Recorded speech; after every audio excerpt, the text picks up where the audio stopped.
All right, what's up, guys? Welcome back to the channel, Too Easy Sports Betting. I'm Trice Too Easy, guys.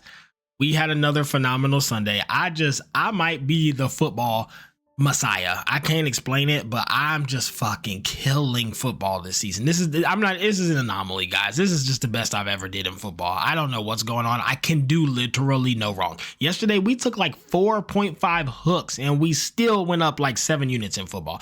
I just cannot seem to do wrong when it comes to reading football games right now. And sometimes it's like that. Next season, I might lose every fucking game like I am in basketball right now. So it is like that sometimes, but man, god damn, what a time to what a time to be betting football. I just can't do any wrong. Anyways, if you're new here, hit the subscribe button. If you've been here, leave a comment, give a thumbs up, helps my channel a lot. And if you'd like to join my sports betting community, which is my Discord server, it'll be in the pinned comment and the description of the video. A great community with great people, and we're in there making a lot of money and just trying to get better at sports betting.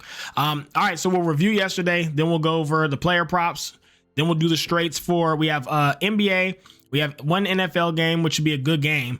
And then I got some college basketball plays, and I'm doing just a couple. A lot of parlays today, but I'm playing them as straights. I'm playing them as one unit. The odds are like plus 100, so I'm not counting them as my parlay for the day. It's just I'm trying something different when it comes to basketball, which I'll talk about.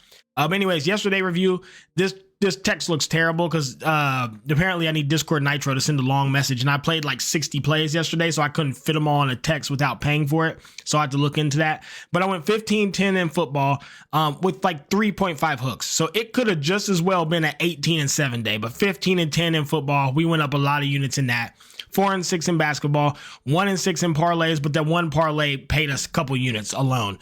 So going 1-6 in parlays is fantastic. If you're betting properly and managing your unit size, going 1-6 is a huge day because that one parlay paid out a lot. So in total, I went 20-22 with my picks, which is still positive because the parlay hit, and then 5 of them were big lotto parlays. So positive on that. Then with my live bets and everything, I went 36-36. I went up $210, which is 7 units. So just slowly but surely, 3 positive. I had a positive day, a losing day, 2 more positive days. I'm slowly building it up. Come Friday, I'll invest a big amount, up my unit size, keep slowly building it up, and just compiling that money to get closer to this 50,000 by the end of next year. Okay, let's get into the props for today. We will start with football since there's only one game. So let me get this pulled up so you guys can actually see it. In just a second here. I do this every time. Okay, so first prop I'm on, Bo Nix, guys, over 220 yards. Listen, I said this at the start of the season, and I did, by the way. I put a big future bet on the Broncos to win the Super Bowl. It pays massive. I will reveal it if it actually gets closer, and it's something that can happen. But here's the thing, guys. From the beginning of the year, I said, listen, this is one of the best teams in the league if they can figure their offense out. They have to figure out the offense, and they will be one of the best teams in football.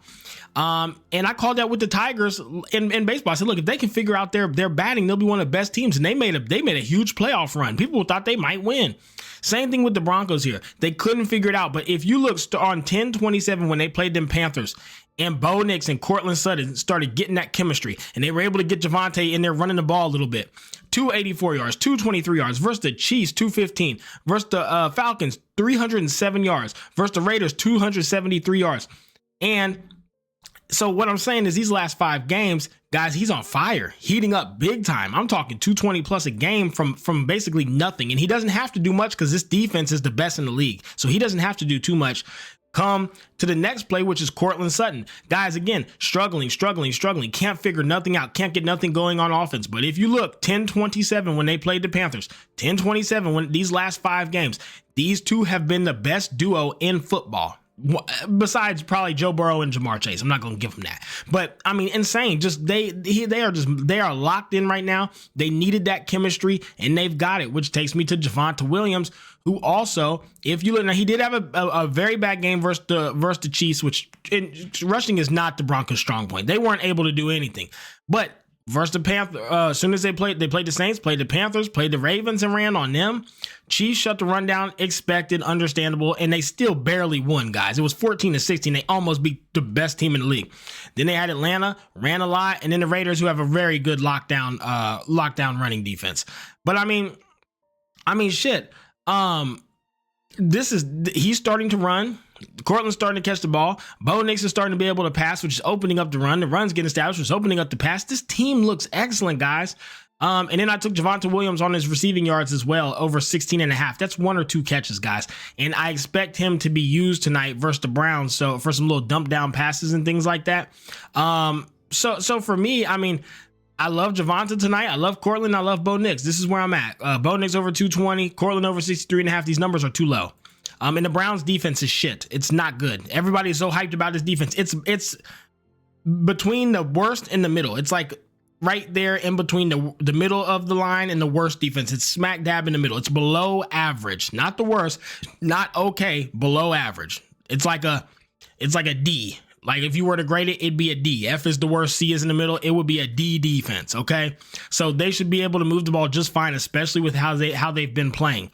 Baltimore has a better defense. Chiefs have a better defense. Hell, I think the Raiders have a better defense, and I even say the Panthers. No, probably not the Panthers, but they've played better defenses than the Browns, and they've done just fine. Their chemistry is there, and I expect good things from them tonight. So that's where I'm at. Let's actually talk about the game and my plays that I'm going to be on for this. So for the actual game, get this pulled up as well. I do this every time also. If I can. All right. I'm going to be on the Broncos -5.5, guys.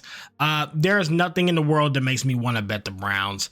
The Browns continue to just, let me rephrase that. The Browns have actually looked good their past few games. Jameson Winston is a great guy. I love watching him play. I think he's fun. I love his personality. He just seems like an all-around good dude. I'm not here to discuss his personal bullshit. You never know what truly goes on, especially with bitches when you're famous with a lot of money. I'm not going to go into what he's done personally because I've been around people who make a lot of money, and I understand how evil women can be to some of these and accusations, how they can try to ruin your fucking life. So did it happen? Did it not happen? I don't know. We're not here to judge that. Everything I see, he is an outstanding guy. And I'm a judge him off face. So that said, I like his personality. I like his character. I love watching him play. He did great versus the Steelers. Didn't do well versus the Saints. Didn't do well versus the Chargers. Okay versus the Ravens. I mean, they beat the Steelers. That's very impressive. But lost to the Chargers, lost to the Saints, beat the Ravens is also very impressive. So it's weird because like they're losing to these bad teams and dominating the good ones, and it's very confusing. That said, tonight I think the Broncos is going to be his hardest matchup yet. I think they have the best defense that they've seen, and I'm not sure how the Browns move the ball versus them. I'm not sure how anybody moves the ball versus them. The Chiefs are the best ball moving offense there is in the league, and they got 16 points and they couldn't do shit. I genuinely don't know how the Browns move the ball versus the Broncos today. And being a good person is not gonna win this fucking game. You're gonna need some skills. Okay. And a good speech is not gonna win this game. Jameson Winston, you're gonna have to ball. Broncos D probably locks him down in my opinion. I don't see any world where they can move the ball. And with the Broncos, with their newfound synergy and the way that Cortland Sutton and Javonte and Bo Nix have been just looking so good. Like this team is good, like very, very good. I'm happy to take the Broncos by a touchdown. I think they locked the Browns up, and the Broncos I think they moved the ball with relative ease versus a very bad Browns defense. So give me the Broncos -5.5. That's where I'm going to be at. As far as my final plays for football, this is what I'm on. I'm on the Broncos -5.5. Bo Nix over 220.5 pass yards. Cortland Sutton over 63.5 receiving yards. Javonte Williams over 33.5 rushing, and Javonte Williams over 15.5 receiving. Those are all my football plays, guys. Let's go ahead and let's get into the basketball plays. We'll start with the props for those as well. First one, no surprise. Nikola Vucevic over his rebounds, guys. He just continues to cash this for us. There's no reason we won't take it. I mean, look at these last few games. 13-8, then he went 12, 11, 11. They got his line at 11 tonight versus a Nets team who like is terrible at rebounding. Their offensive boards are 30th. Their defensive boards are 16th. The Bulls should just destroy them on the glass.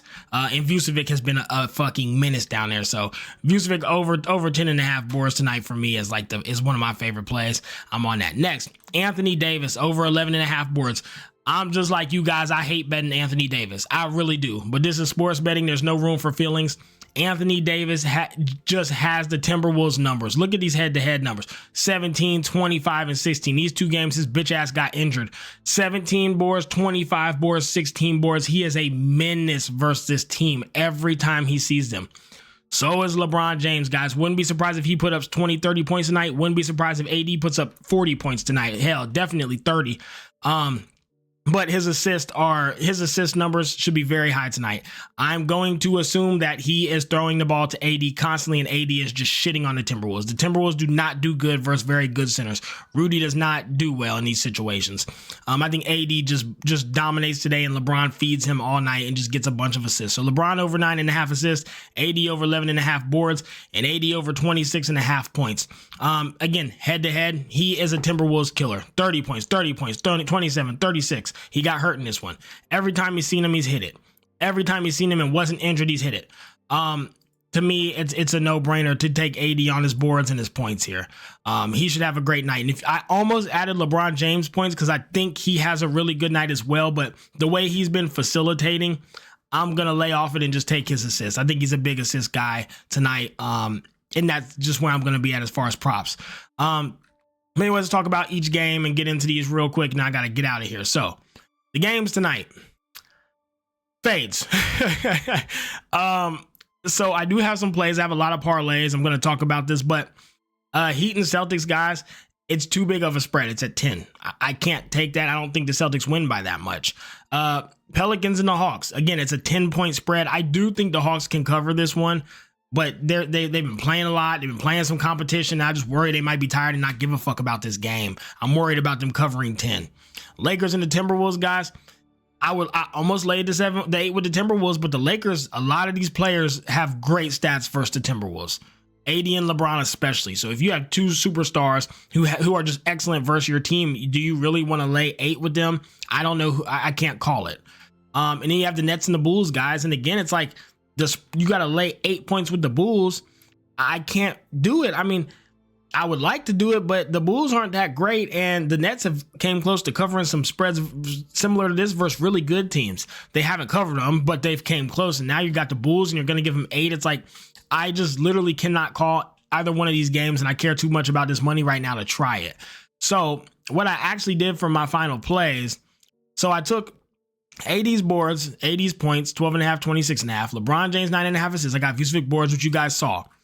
But how I played these guys is I did some parlays. So I played them as a straight. So I didn't play these as parlays. These aren't my parlays for the day. I do a half a unit of parlays each day. This is just, I'm basically counting these as straights. I did the Bulls minus 1.5 and the Timberwolves minus 2.5 at plus 100. Then I did the Hawks minus 3.5 and the Celtics minus 3.5 at minus 124. The reason for this, guys, is this is the sharpest. These spreads are so sharp. I do think I found a little hole for the season with the rebounds. I've been just killing rebound props, and some assist props have been pretty decent as well. And the points have been 50-50. But the assists and the boards props have been excellent. I've been just destroying them. Everything else is too damn sharp. There's no wiggle room to make no money. Same with the spreads, guys. I looked at my stats for the first week from Thursday to Monday, just a few days sample. But I took a look at it. I was hitting spreads at like a 37% rate, and I'm hitting money lines at like an 83% rate or something like that. Something crazy. So to try to kind of negate some of this variance, because it's just 0.5 hooks. It's one basket hooks. It's 1.5 points, 0.5 points, 3 at the most. I'm getting hook. And everybody is. So to try to negate this, you got to work with what they give you and find ways to make money. You got to be able to adapt.